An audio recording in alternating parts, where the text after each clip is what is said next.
Oy! Pre, pasok! May bisita ako. Inuubos ko lang yung gatong. Tinesting ko na.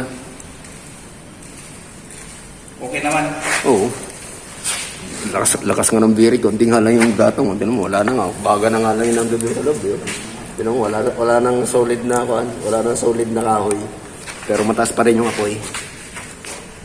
Naantay ko kung gaano katagal pa eh. Naano ko pa. Kaninang umaga, tinesting ko ito. Kasama itong riser. Angat din dun eh. Lampasan din eh. Ito. Dinugtong mo na yun doon? Oo, makarugtong na yan. Di, ang taas. Oo, ang taas nga. 30 inches. Abot pa rin yung apoy. Oo, lampas pa rin mamaya. Papakita ko yung video. Ito wala na to. Puro na lang to. Puro baga na lang yung nasa loob. Wala na solid yan na nakahoy. Pero makikita nyo, ang taas pa rin ng apoy na binibigay. Mauubos na nga yung tubig. Yun yung tubig na yun, yung kulay puti. Kaunti na lang. Wala na yan. Kanina umaga pa yan. Pakita ko sa yung video niyan.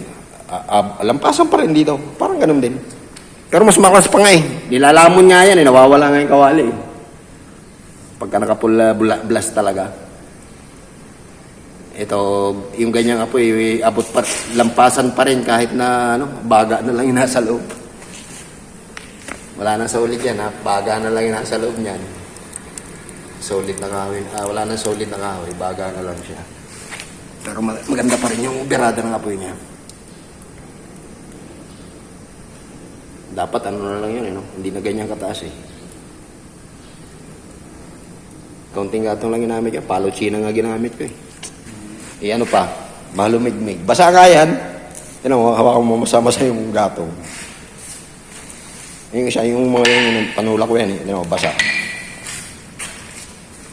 Pipilitan lang siya eh. Dito mo pang-uling din ba? Ha? Pang-uling yan. Pwedeng pang-uling, tawag doon. Pwedeng kahoy, pwedeng uling yan. Ano yan eh, mga tinatawag na paring benjak yung mga ganong ko. Dati ko na naipalabas sa YouTube yan. Pwedeng uling yan, pwedeng kahoy din. Ganda ng performance na ito. Talagang baga na lang yung nasa loob na ito. Ayan baga na lang talaga yan. Wala nang solid na kahoy yan.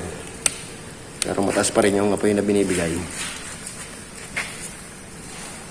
Saan galing pre?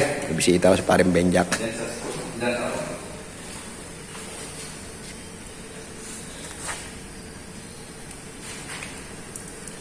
Yung mga nauna kong mga yung mga gawa ko eh.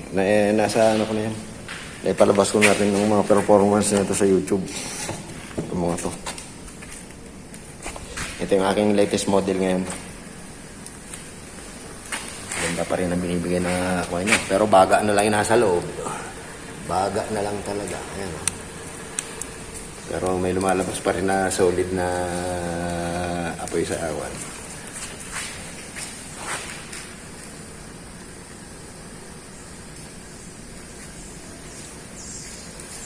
Okay, so hanggang dito na lamang muna ulit. May bisita ako. Entertainin ko muna. Maraming salamat sa pagsama. Until then, sa pangsilip ulit. Baga na lang talaga yan.